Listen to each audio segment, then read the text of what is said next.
Hi friends, hello. మేము రోజు litre పాలు తీసుకుంటాము. పాల మీద వచ్చిన మీగడను జమ చేసి కొంచెం కొంచెం పైన వస్తుంది కదా, అది కొద్ది కొద్దిగా తీసి ఫ్రిడ్జ్లో పెట్టుకోవాలా.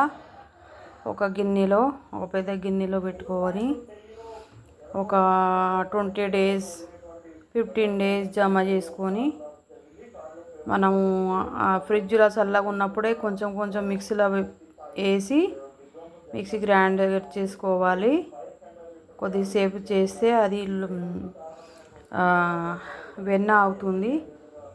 వెన్న వచ్చినాక తీసేసి కొంచెం వాటర్ పోయాలి.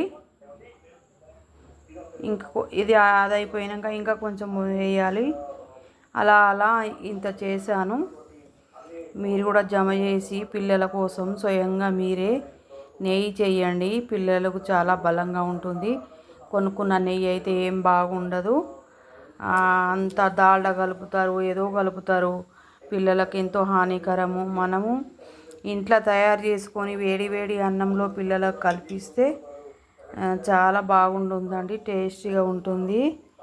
ఇక చూడండి, వెన్న అయితే ఇంత వెళ్ళింది. ఇది 15 రోజులది. ఇంత వెన్న చేసిన. మీరు కూడా ట్రై చేయండి ఫ్రెండ్స్. మీగడ తినేయకుండా ఇలా తయారు చేయండి పిల్లల కోసం.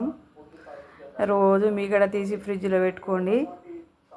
చాలా బాగుంటుంది. నెయ్యి తింటే చాలా పిల్లలు మైండ్ షార్ప్ ఉంటుంది, టేస్టీగా అవుతుంది. ఇది నెయ్యి చేసినప్పుడు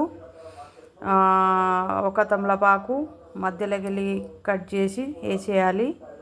కొంచెం మెంతులు వేయాలి. ఒక 4-5 ఇత్తులు. అది చాలా సువాసనగా మంచిగా ఉంటుంది. ఖరాబ్ కాదు, ఎంతో ఇష్టంగా తింటారు పిల్లలు. ఓకేనా ఫ్రెండ్స్, బాయ్.